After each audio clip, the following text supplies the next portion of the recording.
বিশ্বের সবচেয়ে শক্তিশালী নেতারা সত্যি কি আইনের ঊর্ধ্বে? কল্পনা করুন তো, এমন একটি আদালত যেখানে যুদ্ধাপরাধী বা গণহত্যাকারী রাষ্ট্রপ্রধানদেরও বিচারের আওতায় আনা হয়। আজ আমরা কথা বলবো ইন্টারন্যাশনাল ক্রিমিনাল কোর্ট আইসিসি সম্পর্কে। সম্প্রতি ইসরায়েলের প্রধানমন্ত্রী বেনিয়ামিন নেতানিয়াহুর বিরুদ্ধে গ্রেপ্তারি পরোয়ানা জারি করেছে আইসিসি। কিন্তু প্রশ্ন হলো, আইসিসি আসলে কি এবং এটা কতটা কার্যকর? আইসিসি কি নেতানিয়াহুকে গ্রেপ্তার করতে পারবে? এর আগে রাশিয়ার প্রেসিডেন্ট ভ্লাদিমির পুতিনের বিরুদ্ধেও আইসিসির গ্রেপ্তারি পরোয়ানা জারি হয়েছে। তাকে কেন এখনও গ্রেপ্তার করা হয়নি? আজ এই ভিডিওতে বিস্তারিত আলোচনা করব।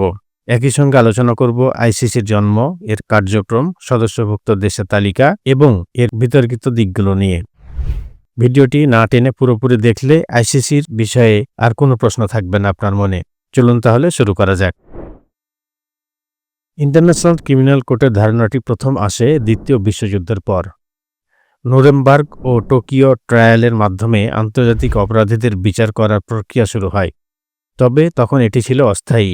স্থায়ী একটি আদালতের প্রয়োজনীয়তা উপলব্ধি করেই 1998 সালে জাতিসংঘের উদ্যোগে রোমে একটি কনফারেন্স অনুষ্ঠিত হয়। এখানে স্বাক্ষরিত হয় রোম স্ট্যাটিউট, যা আইসিসি প্রতিষ্ঠার ভিত্তি। 2002 সালের 1 জুলাই এটি আনুষ্ঠানিকভাবে যাত্রা শুরু করে।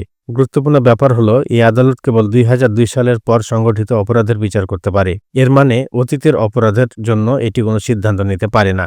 বর্তমানে আইসিসির সদস্যভুক্ত দেশের সংখ্যা 123টি। ইউরোপ, আফ্রিকা, লাতিন আমেরিকা এবং এশিয়ার অনেক ছোট দেশ এই আদালতের সদস্য।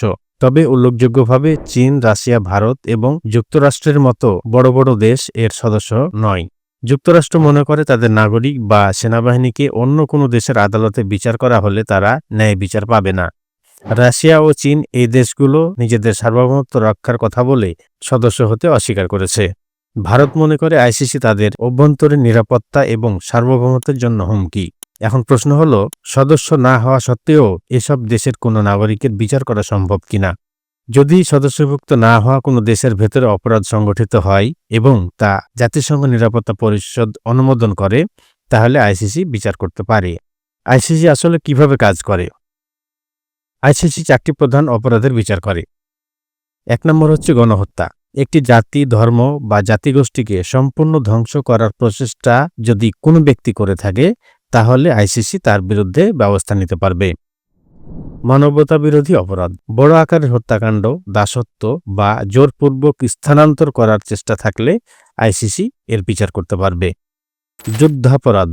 যুদ্ধের সময় সাধারণ মানুষের উপর হামলা, টর্চার বা অন্যান্য নিষিদ্ধ কাজ করলে আইসিসি বিচার করতে পারবে। আগ্রাসন অপরাধ। অন্য একটি দেশের বিরুদ্ধে অযৌক্তিক সামরিক আগ্রাসন চালালে আইসিসি বিচার করতে পারবে। এই পয়েন্টেই রাশিয়ার প্রেসিডেন্ট ভ্লাদিমির পুতিনের বিরুদ্ধে গ্রেপ্তারি পরোয়ানা জারি হয়েছে। তদন্তের প্রক্রিয়া। আইসিসি নিজে থেকে মামলা করতে পারে না। এটি সদস্য দেশ, জাতিসংঘ পরিষদ বা প্রসিকিউটরের নিজস্ব সিদ্ধান্তে কাজ করে। তদন্ত শুরু হলে প্রমাণ সংগ্রহ, সাক্ষ্য জিজ্ঞাসাবাদ এবং অপরাধীদের বিরুদ্ধে পরোয়ানা জারি করা হয়। এই পর্যন্ত কতজন নেতার বিরুদ্ধে পরোয়ানা জারি হয়েছে? আইসিসি প্রতিষ্ঠার পর থেকে বেশ কয়েকজন প্রভাবশালী নেতার বিরুদ্ধে পরোয়ানা জারি হয়েছে। যেমন সুদানের সাবেক প্রেসিডেন্টের বিরুদ্ধে দারফুর অঞ্চলে গণহত্যার অভিযোগ আনা হয়, তবে তিনি এখনও আইসিসির মুখোমুখি হননি। Muammar Gaddafi.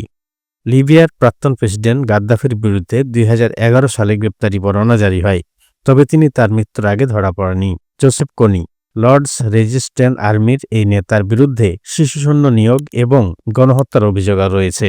তিনি এখনও পলাতক। আইসিসি কি এখনও কাউকে গ্রেপ্তার করেছে? হ্যাঁ, কিছু ক্ষেত্রে আইসিসি সফল হয়েছে।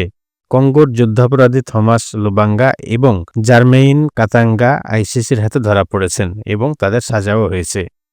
নেতানিয়াহুর কি হবে? ইসরায়েলের প্রধানমন্ত্রী বেনিয়ামিন নেতানিয়াহুর বিরুদ্ধে সম্প্রতি অভিযোগ উঠেছে ফিলিস্তিনে যুদ্ধাপরাধ এবং মানবতাবিরোধী অপরাধে তিনি জড়িত।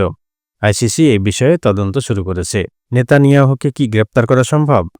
ইসরায়েল আইসিসির সদস্যভুক্ত দেশ নয়, তাই তাকে সরাসরি গ্রেপ্তার করা সম্ভব নয়। তবে তিনি যদি এমন কোনো দেশে ভ্রমণ করেন যেটি আইসিসির সদস্য, তাহলে তাকে আটক করা যেতে পারে। আইসিসির সবচেয়ে বড় চ্যালেঞ্জ হলো, এ ধরনের প্রভাবশালী নেতাদের গ্রেপ্তারে আন্তর্জাতিক সম্প্রদায়ের সহযোগিতা প্রয়োজন হয়। আইসিসির সীমাবদ্ধতা। আইসিসির অনেকগুলো সীমাবদ্ধতা রয়েছে।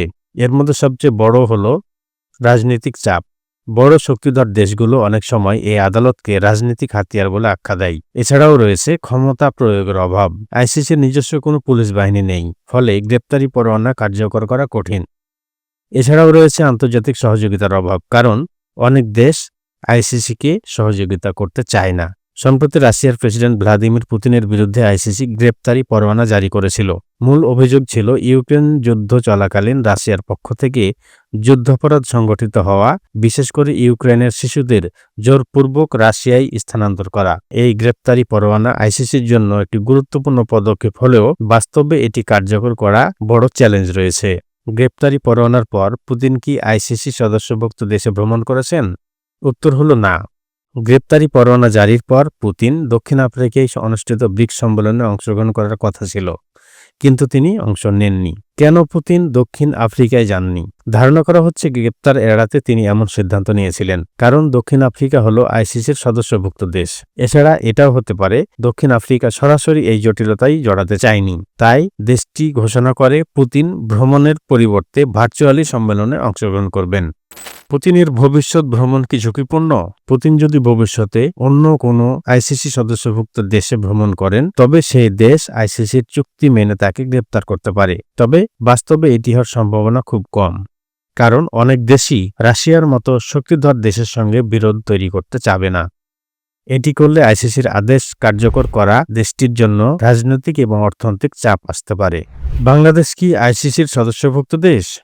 হ্যাঁ, বাংলাদেশ 2010 সালের 23 মার্চ আইসিসির সদস্যপদ লাভ করে। এটি দক্ষিণ এশিয়ায় প্রথম দেশ হিসেবে আইসিসি সদস্যপদ গ্রহণ করেছিল। বাংলাদেশের ওপর আইসিসির প্রভাব কেমন? আইসিসির সদস্যভুক্ত হিসেবে বাংলাদেশ রোম স্ট্যাটিউট মেনে চলে, তবে এ পর্যন্ত বাংলাদেশে আইসিসির কোনো সরাসরি মামলা বা তদন্ত পরিচালনা করেনি। তবে রোহিঙ্গা সংকট নিয়ে আইসিসির চলমান কার্যক্রম বাংলাদেশের জন্য বিশেষ গুরুত্ব বহন করে। অনেকে প্রশ্ন করেছেন, বাংলাদেশের সাবেক প্রধানমন্ত্রী শেখ হাসিনা বর্তমানে ভারতে রয়েছে, তাকে কি আইসিসির ক্ষমতা বলে গ্রেপ্তার করা হবে কিনা, বা তার বিরুদ্ধে গ্রেপ্তারি পরোয়ানা জারি হয়েছে কিনা? এর উত্তর হলো না। শেখ হাসিনার বিরুদ্ধে ইন্টারন্যাশনাল ক্রিমিনাল কোর্ট এ ধরনের কোনো গ্রেপ্তারি পরোয়ানা জারি করেনি, এবং যদি হয় তাহলে ভারত তাকে গ্রেপ্তার করতে বাধ্য নয়, কারণ ভারত আইসিসির সদস্যভুক্ত দেশ নয়। ইন্টারন্যাশনাল ক্রিমিনাল কোর্ট ন্যায় বিচারের এক বড় প্রতীক হলেও এটি ক্ষমতাধর রাষ্ট্র ও নেতাদের কাছে অনেক সময় অসহায় মনে হয়। তবে এটি আমাদের মনে করিয়ে দেয় যে মানবতার বিরুদ্ধে অপরাধের কোনো স্থায়ী আশ্রয় নেই। আপনার মতে আইসিসি কি বিশ্বের ন্যায় বিচার প্রতিষ্ঠা করতে সফল? মন্তব্যে আপনার মতামত জানাতে ভুলবেন না। এই ভিডিওটি যদি ভালো লেগে থাকে তাহলে আমাদের লাইক, কমেন্ট এবং শেয়ার করতে ভুলবেন না। ধন্যবাদ।